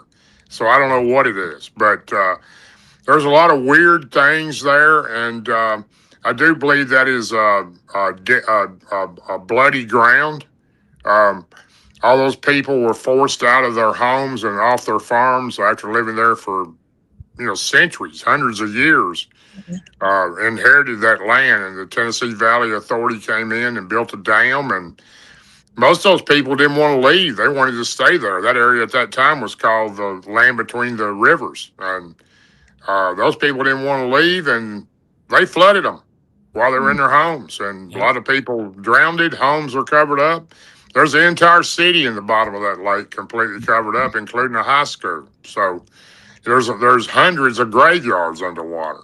So, and there's hundreds of graveyards still there, old family cemeteries. Some of them go back to the to way back to the 1700s, even before the American Revolutionary War.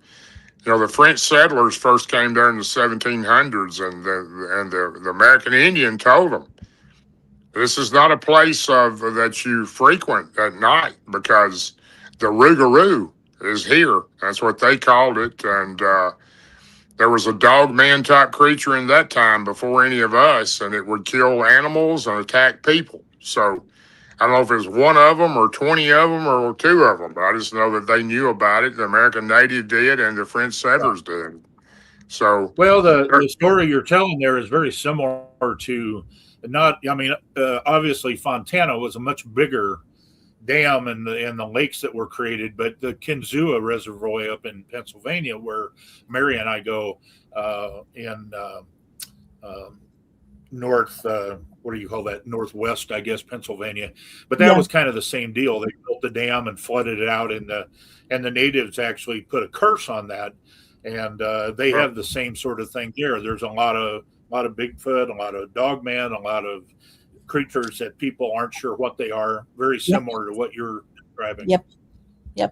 I don't doubt that a bit. I'm sure there are other areas that I'm not aware of that it's the same type of situation that's happened, like your area there, and it's one of those situations where it's almost like people are territorial too. They want to stay where they want to live, and they've lived there their entire life, and their family forefathers did, and they don't feel like it's right to be forced off. And quite frankly, I don't think it's right for them to be forced off either. So, and plus all the burials, like you mentioned, the cemeteries and things that should be considered sacred, and they were to the natives especially, and they probably are to Bigfoot. If Bigfoot buries its dead, we don't know for sure. But if they do, that's sacred area. And there's more. I'm sure there's more sightings of dogmen around graveyards than anywhere, and Bigfoot's like number 2 spotted around graveyards too. I don't know what relation that has to these creatures, but something does around those areas. But there's a lot of strange phenomena. I'm not just in the land between the lakes, but everywhere in these forests. The Appalachians are full of weird things. Scott Carpenter used to call me and talk to me for hours, and some of the stuff he experienced up there was crazy. And there's I'm sitting here about 5 miles from Great Smoky Mountain National Park, and Scott used to come down in my area here, and he spent more time over on the Tennessee side, but he used to come down in here sometimes too, right up. There's a place up here, and I couldn't think of it on the last show, and I thought I'd remember it this time, and I'm going to have to look it up. But there's a certain spot up there that is very well known for Bigfoot activity, and I can't think of the name of it again. Well, one of his spots that was near where a lot of the activity was at. It wasn't right at that spot, but it was close to Klingman's Dome. So Klingman Dome. That is exactly the word I'm trying to think of. Yeah, that was a hot spot for Scott. And matter of fact, I was speaking at the Gatlinburg. I was speaking at the Gatlinburg conference the year that Scott died. We were all going out after that. Me and Martin Groves and him and Barton Nunley were going to the area and stay a couple of days. But I'm about 10 Scott miles from passed there away. right now. Okay. I'm about 10 miles from there, and I'm in a little cabin And I'll tell you that I still believe, and I never do find tracks because the ground around the cabin is very hard and compacted and mostly gravel. But there are times at night that I believe they're outside this cabin. I hear things that my mind can't tell me what it is. I don't doubt that a bit. You know, these they're people. A lot of people take these creatures the wrong way. You know, there are some bad ones. I'm not going to say there's not. I think there's Right. some of them that'll have you for dinner, but there's also a whole lot of good ones. You know, there's good and bad in everything, especially humans. Absolutely. So, you know, they're most of the ones that I have encountered are just curious and want to be left alone. Yep. Yeah. I agree. Well, so Yep. this is something we've talked about on the show before, and I know Mary and I have talked about it. I want to get your input, so we're all Christians here. How do you think this may tie into? So Revelation chapter 6 describes a time when God is going to release the beasts of the earth to basically kill people.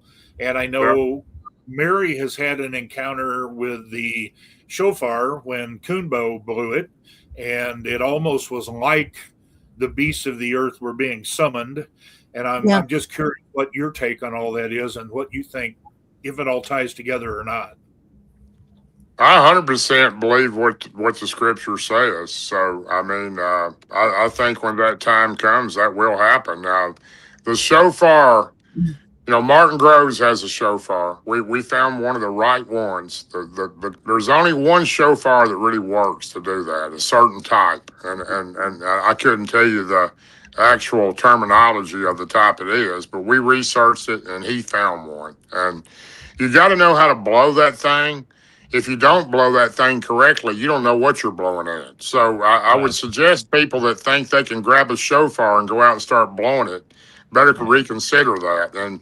And since that time, Kumbo will not use his shofar any longer either. So, and I don't blame him because it's very strange. You know, it's instruments that the Jewish people use for celebrations and all type of things. And, you know, not knowing the right note could probably get someone killed. So I would suggest leave the shofar alone. Let that stick with the Christians over there that use it in the way they know how. Well, but yes, I believe in your. The only reason I brought that up is it makes me wonder if that is going to be the sound that God uses through some, you know, person or people to turn loose the beasts of the earth at the right time. Well, you know that in that scripture right before that, it says, and the trumpets will sound. I don't know if the trumpet's a shofar or it's an actual trumpet, but one way or the other, if you're a Christian like I am and you are and Mary is, you know, I definitely got to go with the scripture. I believe that will probably happen. Right. But it'll be at the time, in God's time. Yeah, exactly. Yeah. There's a lot of stuff out there that we're all learning, that's for sure. There's a lot of things out there. I can only tell people what I know. I'm no expert at anything except paying my bills and saying my prayers, but I just can only explain what I've lived, what I've witnessed, and what I've seen. And I have seen some things that I won't tell anybody, and it's just I just won't because I made a pact with a close friend and Jesus Christ, not to mention it. Oh, okay. Fair enough. No, like I said, I only brought all that up because we have talked about it before, and it does seem like there are a lot of these creatures of all kinds, of Bigfoot, Dogman. I mean, you know, and like you said, a lot of different kinds of Bigfoot. Some seem to be more mean than others. Yeah. But, you know, they in general don't seem to hurt people as far as we know. Now, the other side of that is, well, the ones they hurt aren't around to tell us. But assuming they're not hurting people, but they have the ability to hurt people, obviously. And so it makes me wonder if they're what is in waiting, and especially since it seems like, and maybe it's just because our technology is getting better, it seems like more and more of them are being seen all the time. And well, I think I think there's definitely more and more people in the woods, first of all, because there's more people looking for them. And also there's so much of their habitat's been taken away, and it's still being taken away from houses and building and all the other stuff they're doing, logging their timber out of the areas they lived in all their lives. And there's a lot of reasons why on that, but I do believe there's more of them now than there was when I started. So there's an area that I go in that I have no idea how many's in there, but there's a lot of them. And it's amazing to me how many of them there seem to be. And what's even more amazing is how bold they are. They're liable to be in your city park tonight walking around, or liable to go in behind the steakhouse and open up a dumpster and grab a bag of scraps. So, these creatures are very, I get reports constantly, people messaging me, calling me, texting me. They've got a creature at their house. What do we do? What do we do with this creature that's in our back? Just a constant.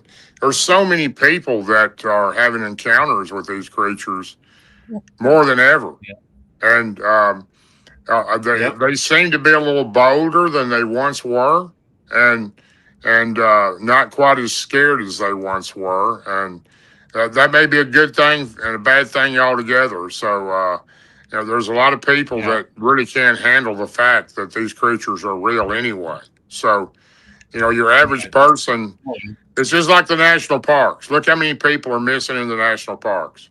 It's an incredible number. Yosemite has more people missing in that national park than anywhere in the world. That's the world.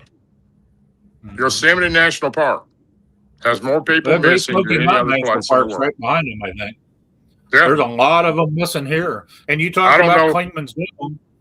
There's people been missing right there at Clingman's Dome. Sure have. Yeah, a lady started missing from there last year just on a hike right around it. But I don't know what's happening to all these people. Do I think it's Bigfoot? No, I don't think it's all Bigfoot. And I don't think it's all Dogman. It's something going on. But, when you, Dave Pilatus, I follow him regularly, and he's a friend of mine, and I just think the world of him. And, look up Yosemite National Park. It's pretty frightening when you see the number of people that are missing in that park. So, I don't know. Our government will never admit these creatures exist because they will never admit because, the national park industry is $2.8 billion. That's with a B industry every year. You go put out there might be an 8-foot hairy Bigfoot running through the park. It might or might not hurt you. And there's a dog man running through there, and it's killed a few people, but maybe not you. How many grandmas are taking the grandkids out in the tent for the weekend? So they're not going to put a dent in that revenue. So that's just the recreation side or the camping national forest side. You've got all the state forests and fishermen and hunting and logging. Well, Land Between the Lakes is not. Land Between the Lakes is run by the National Forestry Service now. It's not the park. So, I truly believe they're trying their best to close it. I don't know if anybody's ever added up the total financial impact, but it would be way up in the billions. So it would be, no doubt. That would probably stop going. There's a lot of people that, but on the other hand, go ahead. I'm sorry. No, it's my fault. I was just okay. No, it's not. I was just going to say that, on the other hand, we never thought they'd admit to there being any kind of UFOs, and now they're admitting that, although I don't think the UFOs are what they say they are, but nonetheless, they've finally admitted that there are UFOs and supposedly alien creatures that they have biological samples from, which is pretty wild.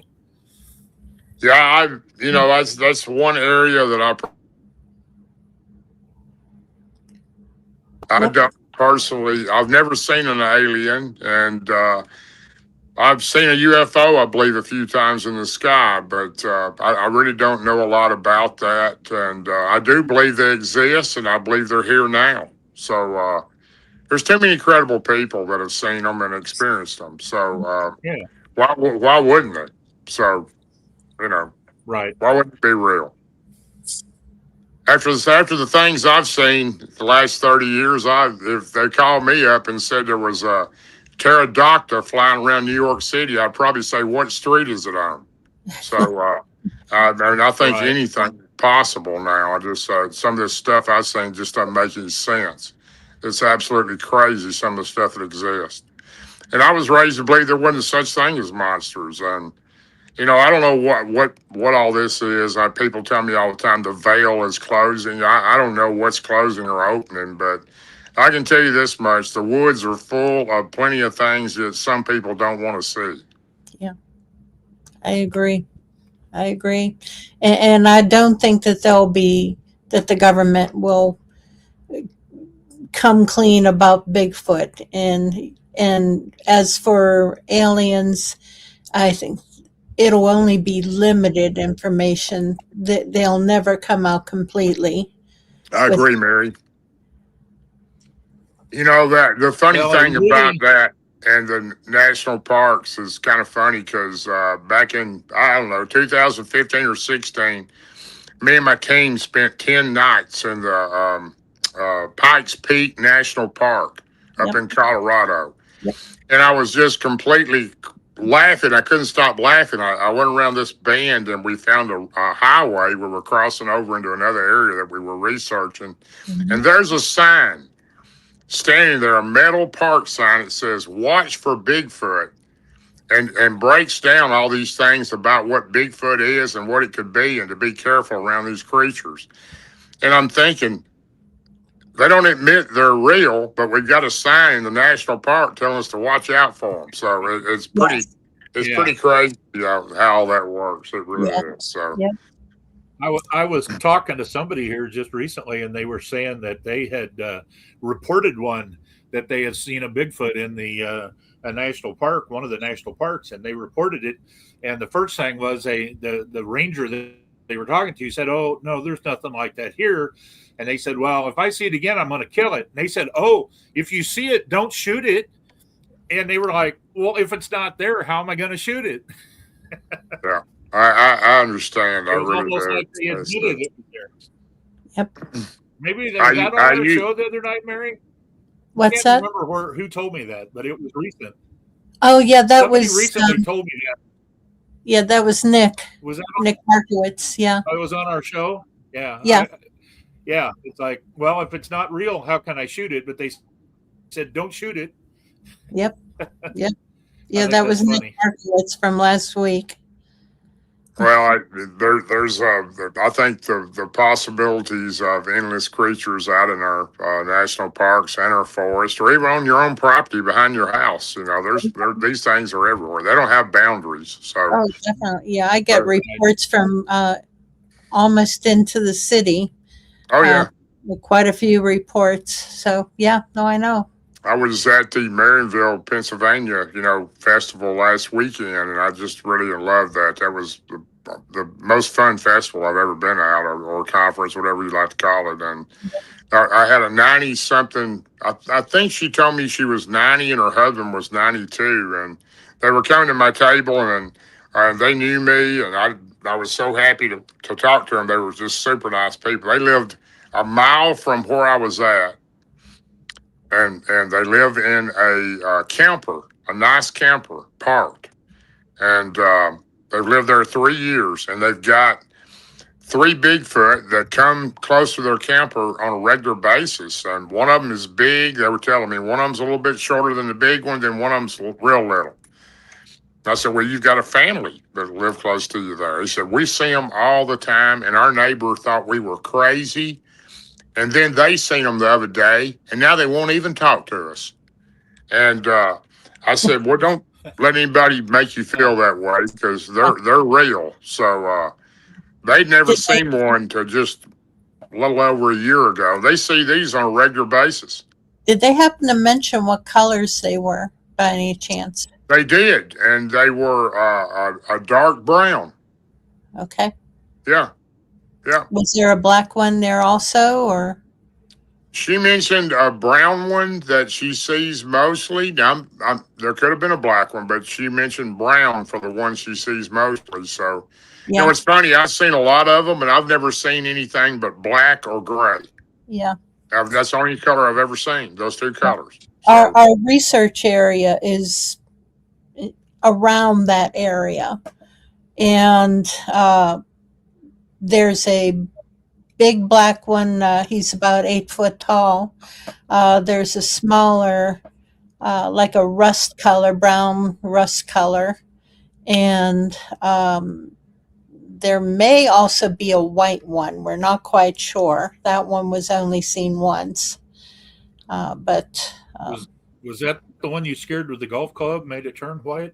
no, this is in the research area up in Forest County. that's a pretty I good always hot pick on spot Mary. up there. Yeah, the What one you I do Mary now, took go after ahead. one with a golf. yeah, I chased one with a golf club because he pissed me off. Well, did he run or did he stand and defend himself? No, he ran. He He ran. ran? Yeah, Okay. he was being a bully, and I knew that bullies are cowards, so I chased him. I chased him with a golf club, and I hollered at him. Well, they can be pretty mischievous, Oh yeah. especially the juveniles. Oh, Uh, yeah.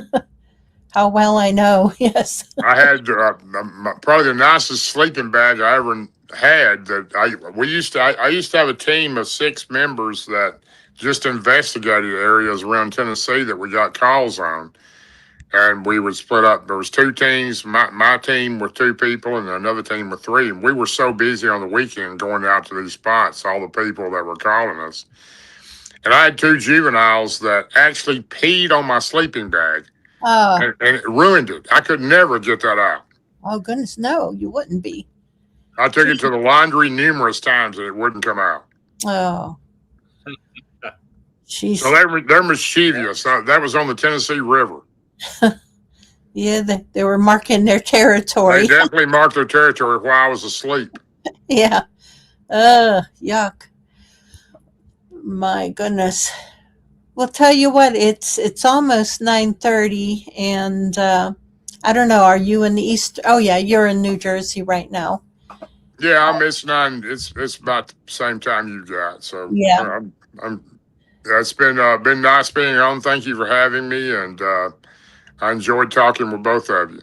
Well, we'll get you back on again. I'm sure we'll give it a little time, and we'll get Martin on. Hopefully, you both. Yeah, Be I hope he just sent me a message a minute ago while I was on here, so I don't know what it said, but yeah, he Okay. probably he is he's got Smoky Mountain Conference coming up next week, I think, and I've got another thing that I'll be involved in at that particular time, but we used to always be together everywhere, me and him and Barton and Ron, but Yeah.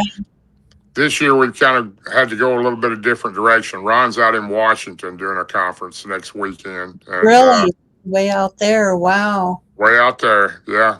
Jeez. And Martin will be up there, and then I'll be here. And my dad's real sick, so I'll probably be going home to spend a little time with him, make sure he's going to be okay. So, And then our but I prayer. appreciate you having me on here. Thanks very much. It's been an honor. It's and a been great, pleasure. Darrell, and been good talking with you. And I hope I didn't You too, interrupt you sir. too many times. Oh, you didn't I think we interrupted each other. That's okay. Yeah, it's hard sometimes on here when I think we have a little bit of a lag somewhere sometimes. Yeah. Oh, that's okay. We Yeah. got a lot to talk about, all of us do. So Well, so we're Pennsylvania, North Carolina, and New Jersey, and it's only due to technology that we're even able to do this. I mean, 30 years ago this would have been unheard of because we were still on dial-up modems and it wouldn't have worked. So probably 10 years ago it was unheard of. So you're right. It hadn't been. It's pretty amazing. How technology has come along. So it's great that we get together like this. It's awesome to have that chance to meet with other people that are like-minded. Tell Martin I said hi. I saw him at Land Between the Lakes back in I don't know what that was. April, was that April, Mary? Yeah, Whenever they yeah, had that's that thing April. in between the legs, I saw him there, and Yeah, they I had was the get together down there then. He was there last weekend too. They had the Brotherhood of the Wolf, but I didn't well, get I to know. wasn't feeling good at the one back in April, and so I went to bed early. But I guess they had some pretty interesting stuff went on that night, or a couple of the nights. Jessica Jones was talking about it, where Martin, there was apparently an orb inside Martin's tent, and they went over there to it, and then I don't remember the whole story. I won't mess it up. I'll leave it for him to tell. But anyway, they had some interesting stuff going on. We've had I don't know how many orbs we've had down there at one time. It's hard to count how many we had at one time, but in the under 100. But we've had a lot of them at one time in certain spots. So Right. the place is a lot of fun, but it's also we need to be careful there because I don't know how many people are missing, and I don't want to know. But I just know everybody needs to think and be safe when they go there. Don't go out into the area you don't know. Right. Yep, absolutely. Yeah, whenever I go, I pretty much stay up at Red Hollow. I Red love it. Hollow's a great spot. Love it. As a matter of fact, one of our hot spots is there in Red Hollow. So, Yep. Oh, I know. That's why I stay there. yeah. And then you got Emerson Hollow right next to it, and then a lot of people are camping in the bay down there. So, yeah, I don't know what they called where we were. It was that big group campsite. Yes. But there was a cemetery right up the hill, kind of there. Yeah, that's Emerson's Bay. So, okay. A lot of people camp there. The Boy Scouts camp there a lot, and it's a cool spot. There's a lot of activity goes on there. Yeah. It is. It's a great area. Well, all over. It is. You never know what's going to happen there. We've had continuous stuff happening for days, and then we've been there for a week and nothing happened. So it's hard to say unless you go into a certain area that is always active. But it's a lot of walking to get to some of those areas, long hikes. So I can't do that anymore. Yeah, same here. My hiking are done. Well, I appreciate everybody on there. If you join the group, if you're not a member of my group, if it's okay if I plug Bigfoot Believers and Other Creatures, we're the largest private Facebook cryptid group, but we don't allow any criticism or ridicule. So if you have a story to tell, come on there and then let Mary and this gentleman know, and you can come on and tell your story on their show. So, yep. And same way here, Darrell. If you're not in Mary's Pennsylvania Bigfoot group, you can get in there. And of course, I have Cryptid Search Investigations. I have both a public page and a private page. So sure, I mean, send me a invite and I will join. I know I'm in Mary's group, but I'm not sure I'm in yours. So I'll send you an invite to the private group. Yeah, that'd be great. The private group's only got about 400 people in it so far. But it doesn't matter the amount of people as long as you got good people. About who I let in. I understand. We are too. We've ousted 36,000 people, so we don't put up with nothing in my group. Yeah. So I got some great admins and some good moderators. So we're good with that. And tune in to Ron Moorhead and my show on Monday nights at 9 Central. It's called Two Real Cryptid Legends, and we have some great guests on there too. So I appreciate the opportunity to be here, and thank y'all so much for having me. Thank you so much, Darrell. You take care, and I'll talk with you on the message. Okay, sure. And thanks everybody for watching. Yeah. Thank you, Darrell. All right. Bye-bye.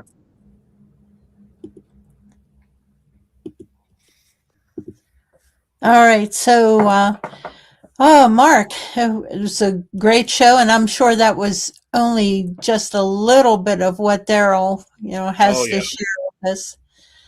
I know he's got a lot more stories to share, and we'll have him on again.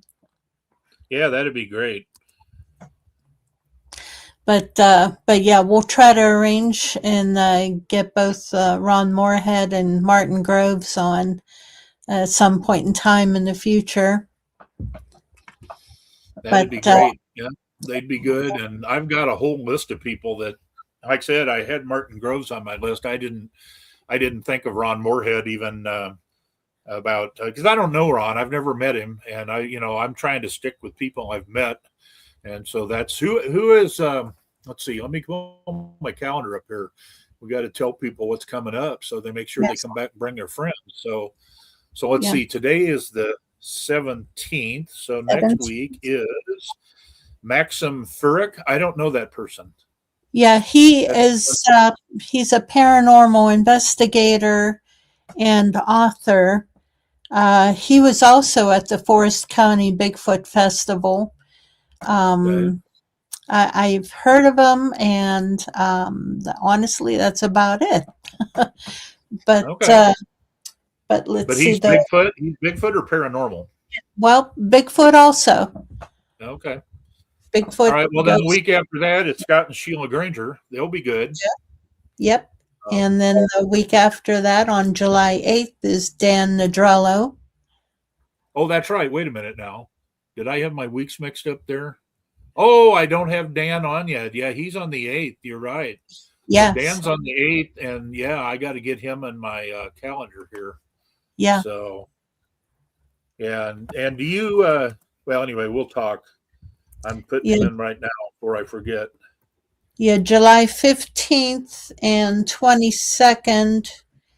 Yeah, the last 3 Wednesdays in July, I have nobody scheduled. Yeah, I'll get some of those filled up, hopefully. Yeah.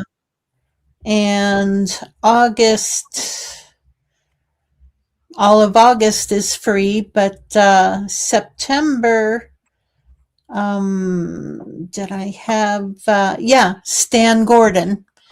Oh, that's good. I was thinking him a while back. Yep, yeah, September 9th. I have Stan Gordon. So that'll be fun. Yeah, he'll probably talk a lot about the Chestnut Ridge, right? Yes, absolutely. If you want to know about anything about the Chestnut Ridge, Stan Gordon he's the guy. Yeah. He's the guy to go to. He's written many books, and he's done a lot of investigations. And as I was speaking with him on the phone, he was getting messages, and I just finished up an investigation. So he's about, I don't know, about 80 years old or something. He's been researching for a long time, since the 60s. And he's still going at it. God bless him. Yeah. Well, and eventually I want to try, if he's willing, I want to get Paul Matea. He's another Allegheny Forest, Western New York investigator, and he was also involved. I think I had my Pauls mixed up before, because when we had the Paul on that I had, I'm blanking out. But anyway, I think it was actually Paul Matea that did the Jacobs Creature investigation. I knew it was one of them, and I thought it was the other one, but I think it's Paul Matea, and I'm going to try to get him on here. Yeah. So just let everybody know we're working on really good shows for you, and invite your friends. We want to get the numbers up that are watching the show, and hopefully everybody will enjoy what they're seeing. Yes, please. Share the show and tell your friends, and get more people on here. We get more subscribers. And if you're only listening and you're not subscribed yet, but you would love to join in on the conversation, you have to subscribe in order to join in on the conversation. So please subscribe. Yep. And because we want you to join in on the conversation. If you have any questions, we love to have more people join in. We enjoy the conversations. Yep. There's a lot of good comments in there that we just didn't have the chance to get in on. Yeah, I try to hit as many of the questions as I can. So sometimes they're hard to see if they're not in capitals, but we try to hit them. Yeah. I think they kind of forgot to put their questions in capitals, but that's okay. Yeah, we got most of them, I think. Yeah, I think so. All right. Yeah. Well, Mary, thank you. Yeah, it was a good evening and a good show. And I think that we will shut it down now at 9:30. Well, at a decent hour, because I think a couple of weeks ago we went 3 hours long, and that was just too much. Yeah, it's too much for me. I'm too old for those 3 hour things. 9:30 is about my bedtime. Yes. All right. Well, God bless you, Mark, and thank you for joining in. Love you, I and appreciate you. yeah, you're Appreciate in you my letting me do it. Thank absolutely. you. You are too, Mary. Thank All you. righty.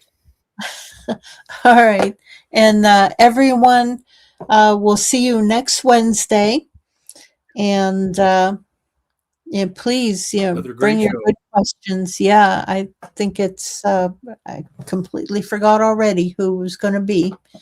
Let me get in Maxim. here.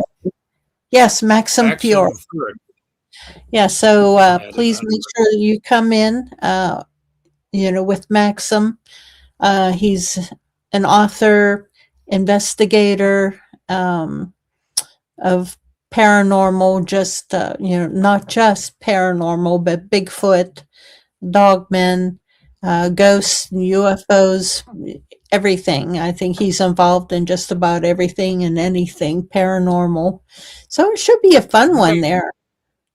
All right, Yep. so guys, you have a good evening. Yep. Good All night, right. everybody. Good night. Bye. God bless. And Monkey Wench and Mark, we're out. Out.